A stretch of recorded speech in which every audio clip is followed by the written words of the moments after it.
Que ingênua eu fui. Com mais de 60 anos nas costas, achei que já tinha visto tudo que a vida podia me mostrar. Achei que conhecia as pessoas que amava. Achei que família era família e que isso bastava. Mas eu estava errada. E a lição que aprendi custou mais do que qualquer dinheiro poderia pagar. Deixa eu te contar tudo desde o começo. Meu pai era um homem simples. Nasceu no interior, filho de lavradores. Cresceu sabendo o que era acordar antes do sol e dormir depois que a lua já estava alta. Ele nunca estudou muito. Mal terminou o primário, mas tinha uma sabedoria que nenhuma escola do mundo ensina. Era daquele jeito antigo de ser, sabe? Homem de palavra, de aperto de mão, de olho no olho. Quando ele dizia algo, era porque acreditava de verdade.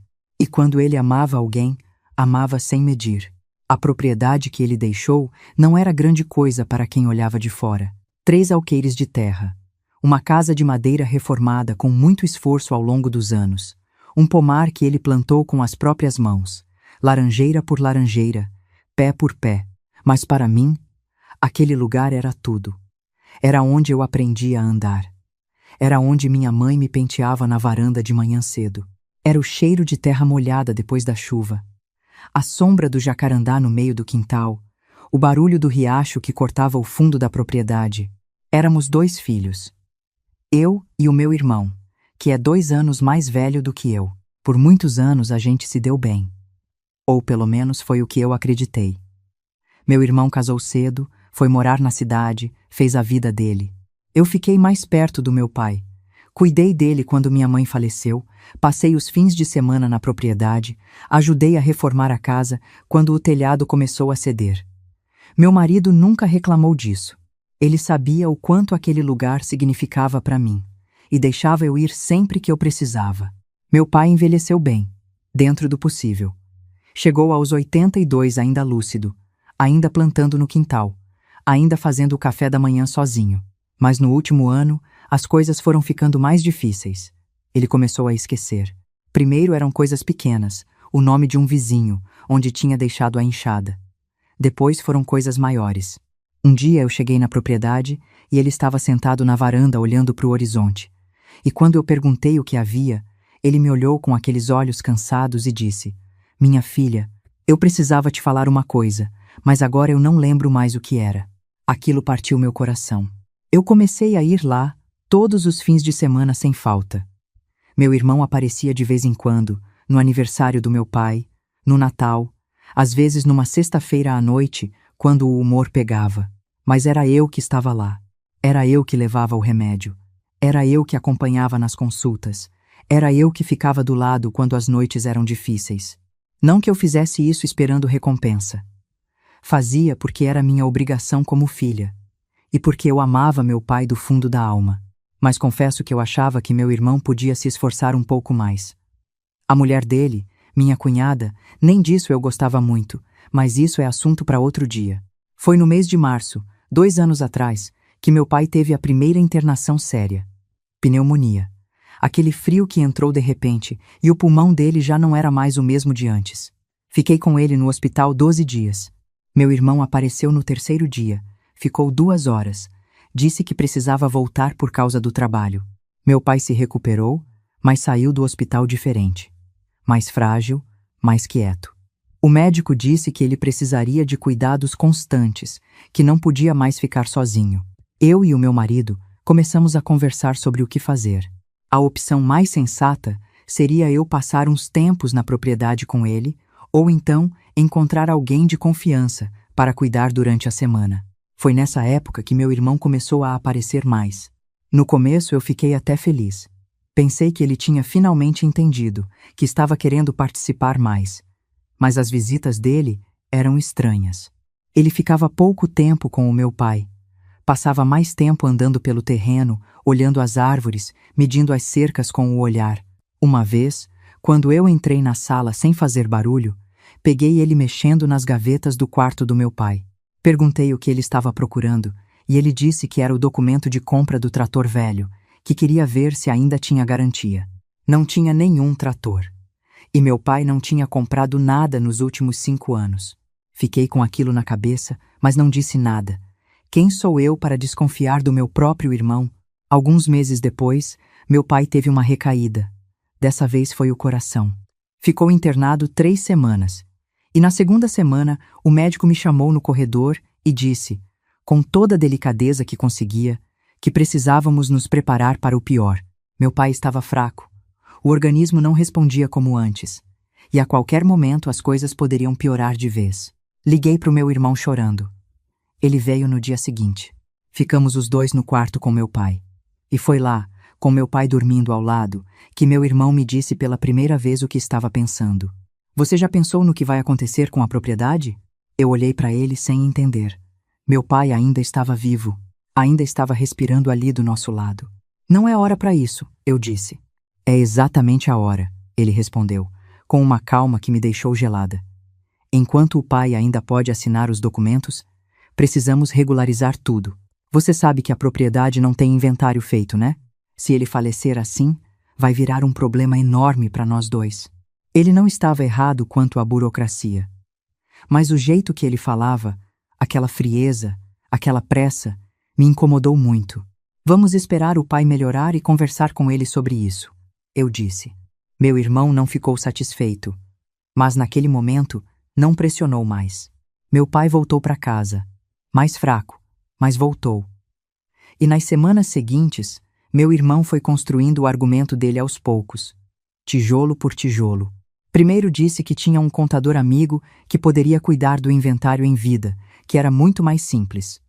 Depois disse que tinha um advogado que fazia esse tipo de regularização por um preço justo. Depois, começou a falar que a propriedade estava gerando custo, que o imposto atrasado poderia trazer problema, que seria melhor colocar em nome dos dois de uma vez para dividir as responsabilidades. Eu ouvia, concordava com a cabeça, mas não assinava nada. Então veio a proposta de verdade. Era uma tarde de sábado. Eu estava na cozinha preparando o almoço do meu pai, e meu irmão entrou e sentou na cadeira da mesa com um envelope na mão.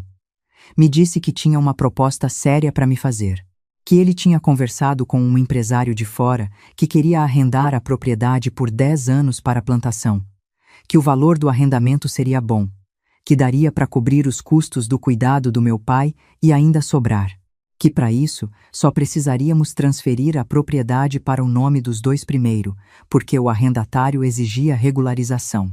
E o pai assinou alguma coisa? Eu perguntei. Ele desviou o olhar por um segundo. Só um segundo. Mas eu vi. O pai está de acordo, ele disse. Mas precisa da assinatura de vocês dois para o cartório reconhecer. Fui até o quarto do meu pai. Ele estava deitado, olhando para o teto. Perguntei se ele tinha conversado com meu irmão sobre a propriedade. Ele demorou para responder, como se estivesse puxando a memória de um lugar fundo. Então me olhou e disse: Minha filha, eu tentei te contar uma coisa. Eu tentei uma porção de vezes, mas a minha cabeça não está boa. Me segurei para não chorar na frente dele. Pai, o senhor assinou algum papel para o meu irmão? Ele ficou quieto. Depois disse: Eu não sei mais o que é verdade. Saí do quarto com o coração partido. Voltei para a cozinha, olhei para o meu irmão e disse que não assinaria nada sem falar com um advogado antes. Ele não gostou. Levantou da cadeira. Disse que eu estava sendo difícil, que estava pensando só em mim, que o meu pai ia embora em qualquer momento e eu ia deixar tudo virar uma bagunça burocrática enorme. Me chamou de egoísta. Me chamou de controladora. Eu não disse nada. Deixei ele falar. Quando terminou, eu disse que a conversa estava encerrada por aquele dia. Meu pai faleceu 6 semanas depois. Numa madrugada de quinta-feira, quietinho, sem despertar ninguém.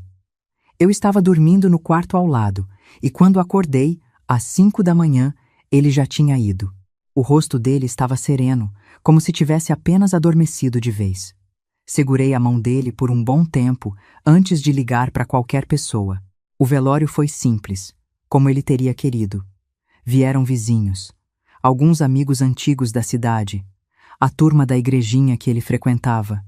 Meu irmão ficou de lado durante boa parte do tempo, conversando no celular, com aquele olhar que eu já conhecia, o olhar de quem está calculando alguma coisa. No dia seguinte ao enterro, ele me ligou. Disse que era hora de cuidar dos documentos da propriedade.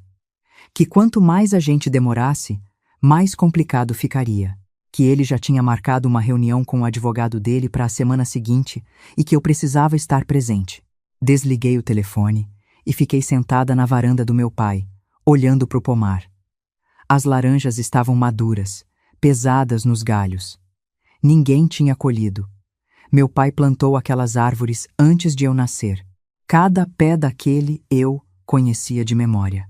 Fui até o quarto dele. Não tinha nenhum motivo específico.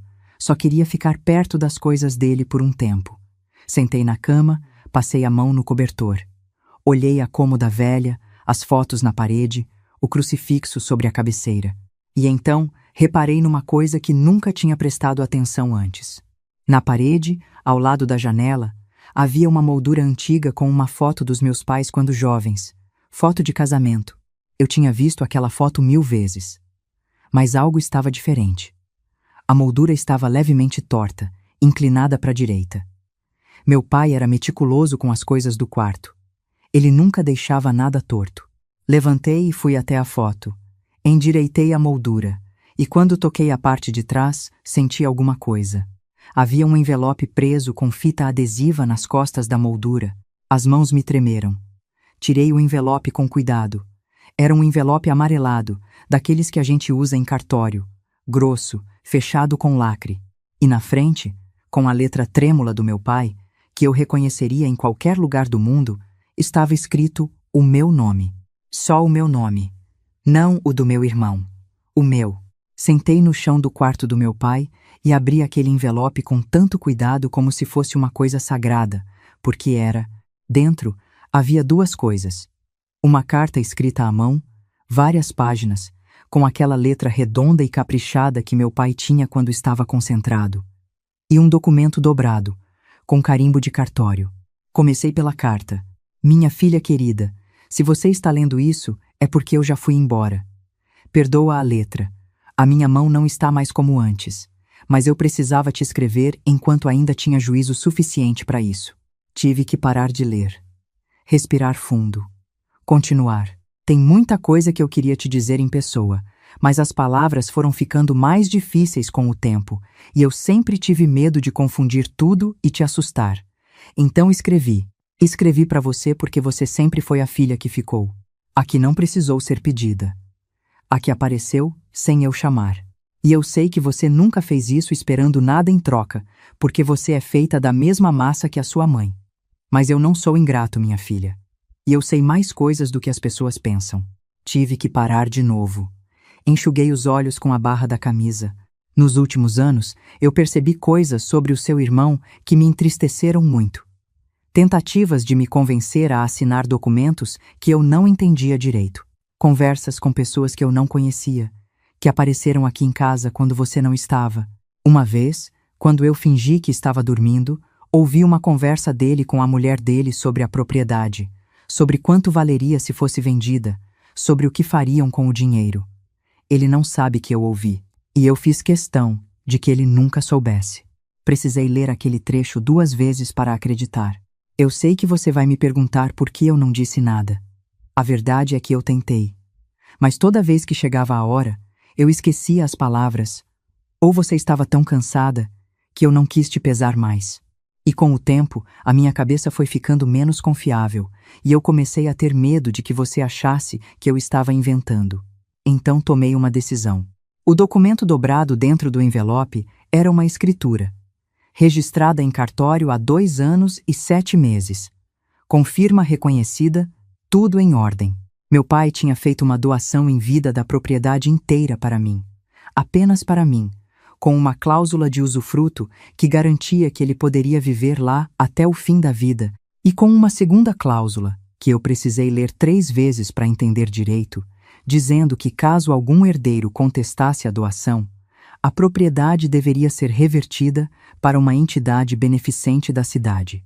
Em outras palavras, meu irmão podia contestar, mas se contestasse e ganhasse, não ficaria com nada mesmo assim. A carta continuava. Fui a um advogado que não conhecia o seu irmão, num cartório de outra cidade, com uma vizinha nossa como testemunha. Fiz tudo certo, quando eu ainda tinha cabeça para isso. E escondi o documento aqui, porque sabia que você algum dia olharia para essa foto. Você sempre olha. Você é a única que para na frente das fotos da sua mãe e não passa direto. Quebrei.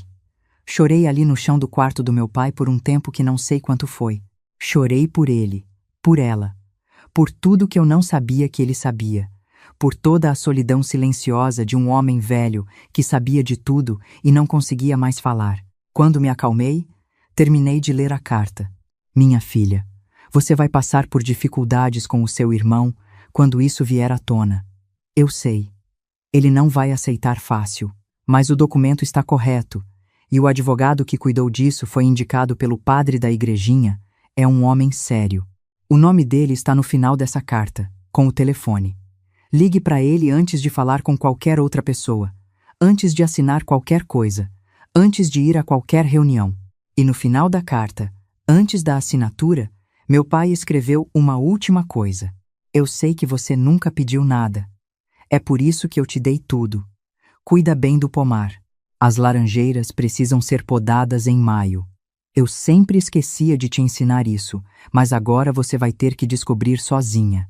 Te amo, minha filha. Do seu velho pai que te viu nascer e foi embora te amando. Fiquei um bom tempo sentada naquele quarto antes de conseguir me mover.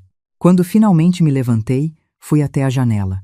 O pomar estava lá, laranjeiras pesadas, o riacho lá no fundo, o jacarandá no meio do quintal, exatamente onde sempre esteve.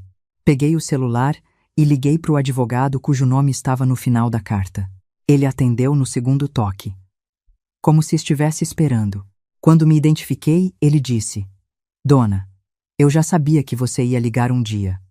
Seu pai me pediu para guardar uma cópia de tudo. Pode vir no escritório amanhã de manhã. Fui no dia seguinte, sozinha, sem falar nada para ninguém. O advogado era um homem de uns 50 anos, sério, de falar calmo. Me mostrou o processo completo. A escritura de doação estava perfeita, registrada no cartório competente, com todas as certidões em ordem, com 2 reconhecimentos de firma, com a assinatura de 2 testemunhas que ele mesmo tinha providenciado. Meu pai tinha feito isso num momento de lucidez, quando ainda estava relativamente bem, e o advogado tinha tomado o cuidado de solicitar um laudo médico atestando a capacidade civil dele naquela data. Seu pai era um homem muito previdente, o advogado me disse. Ele veio até mim dizendo que precisava proteger a filha que cuidou dele, que não queria que ela fosse prejudicada por conta de disputas depois que ele fosse embora. Trabalhamos juntos durante 3 meses para deixar tudo redondinho. 3 meses. Meu pai passou 3 meses cuidando disso, em silêncio, sem me dizer nada, por medo de me preocupar. Saí do escritório, com uma pasta na mão e um nó na garganta. Na semana seguinte, meu irmão me ligou lembrando da reunião com o advogado dele. Eu fui a um advogado também, eu disse. Silêncio do outro lado. Como assim? O pai deixou um documento, uma doação em vida, já registrada em cartório. O silêncio que veio depois durou tanto que eu cheguei a verificar se a ligação tinha caído. Que documento? A voz dele era diferente agora, mais tensa. Você vai receber a notificação pelo advogado. Pode ligar para ele se quiser conversar. Desliguei. Fui até a cozinha, fiz um café, sentei na mesa do meu pai e fiquei olhando para o quintal por um bom tempo sem fazer nada. 3 dias depois, meu irmão apareceu na propriedade sem avisar. Estava com a mulher dele e com um homem que eu não conhecia, que depois descobri ser o advogado dele. Bateram na porta. Abri. Olhei para os 3 sem dizer nada. Meu irmão estava vermelho, com aquele jeito de quem engoliu raiva o caminho inteiro e chegou já pronto para explodir. Eu preciso ver esse documento, ele disse. Você pode solicitar uma cópia no cartório, eu respondi. O número do registro está com o meu advogado. Ele pode te passar. Isso não é legal, ele disse. O pai não estava em condições de assinar nada. Tem um laudo médico dizendo o contrário, eu disse. Datado da mesma semana da assinatura. A mulher dele tentou entrar. Coloquei a mão na porta. Essa propriedade é minha. Vocês não entraram aqui sem o meu convite. Foi a primeira vez na minha vida que eu disse isso. Que coloquei o pé no chão daquele jeito. E as mãos tremeram, sim. Mas a voz não tremeu. A voz foi firme. O advogado dele, sussurrou alguma coisa no ouvido do meu irmão. Meu irmão me olhou com um ódio que eu nunca tinha visto no rosto de alguém da minha família. Você vai se arrepender disso, ele disse. Talvez, eu respondi. Mas não hoje. Fechei a porta. Fui até o quarto do meu pai, sentei na cama e chorei por um tempo. Não de medo, de tristeza, de saudade, de tudo que aquilo representava, que uma família podia chegar àquele ponto. Mas também chorei de gratidão. Por aquele homem que, mesmo quando a cabeça já não obedecia, encontrou um jeito de me proteger. A contestação judicial veio um mês depois. Meu irmão contratou um advogado e entrou com uma ação alegando que meu pai não estava em condições mentais de realizar o ato jurídico da doação. A estratégia era clara: derrubar o documento, colocar a propriedade em inventário e dividir ao meio. O que ele não contava era com o laudo médico. O advogado que meu pai escolheu tinha sido cuidadoso demais. Não só havia o laudo do médico de família atestando capacidade civil, como havia também uma avaliação neuropsicológica feita na mesma semana que meu pai passou por insistência do próprio advogado. 2 documentos técnicos, assinados por 2 profissionais diferentes, na mesma época, dizendo a mesma coisa. Meu pai estava lúcido e consciente no momento em que assinou a escritura. As audiências foram difíceis. Não vou mentir. Eram encontros onde eu precisava olhar para o meu irmão e fingir que aquilo era apenas um processo, que éramos apenas partes num processo, não 2 pessoas que tinham dividido a mesma infância, que tinham crescido na mesma casa que estava sendo disputada. Minha cunhada estava sempre lá, sempre com aquele olhar de quem está contando o dinheiro que ainda não é dela. Em uma das audiências, o advogado do meu irmão tentou argumentar que a assinatura das testemunhas era irregular, que elas tinham alguma relação com o advogado que conduziu o processo. O juiz pediu as qualificações das testemunhas. Uma era a vizinha de meu pai, mulher de 70 anos, que frequentava a mesma igrejinha. A outra era o próprio padre que tinha indicado o advogado. O padre foi chamado a depor. Contou que meu pai tinha ido até ele alguns anos antes, pedindo orientação sobre como proteger a filha que cuidava dele, que tinha pedido a indicação de um profissional de confiança, que acompanhou todo o processo de perto porque meu pai pediu que alguém de sua confiança estivesse presente. Meu pai tinha feito tudo certo.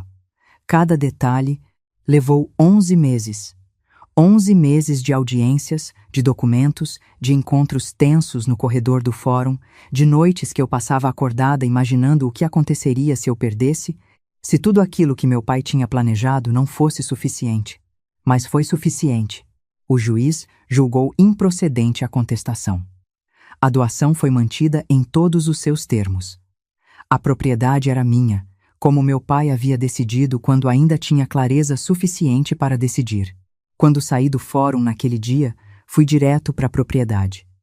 Era uma tarde de terça-feira. O sol ainda estava alto, e o pomar estava com aquele cheiro bom de terra e fruta madura que eu conheço desde pequena. Entrei pelo portão, andei devagar até o pé de jacarandá no meio do quintal, sentei na sombra dele e fiquei olhando para o horizonte por um tempo longo. Meu irmão não me ligou depois da sentença. Não sei se vai ligar algum dia. Isso dói. Claro que dói, mas o que eu aprendi ao longo de tudo aquilo é que algumas dores fazem parte do preço que a gente paga por fazer a coisa certa. Hoje eu moro na propriedade. Trouxe algumas das minhas coisas, reformei o quarto que era meu na infância, plantei um canteiro de ervas na lateral da casa que minha mãe sempre quis, mas nunca teve tempo de fazer. Nas manhãs de sábado, eu faço café cedo, sento na varanda e fico olhando o pomar enquanto o dia clareia. Podam as laranjeiras em maio. Meu pai tinha razão. Descobri sozinha.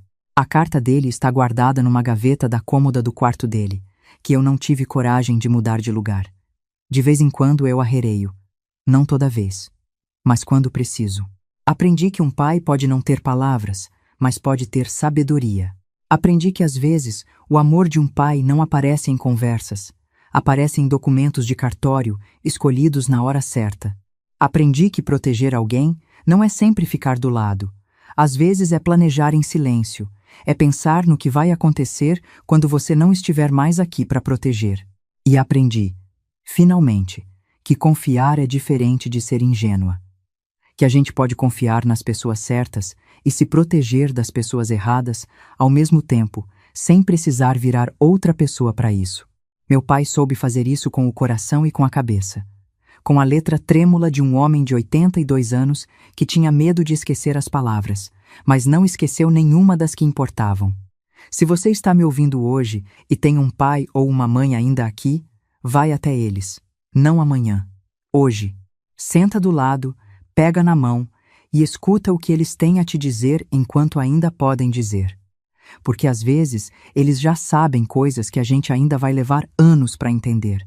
E às vezes, quando a gente finalmente entende, é atrás de uma moldura de foto torta numa parede que a gente encontra a resposta.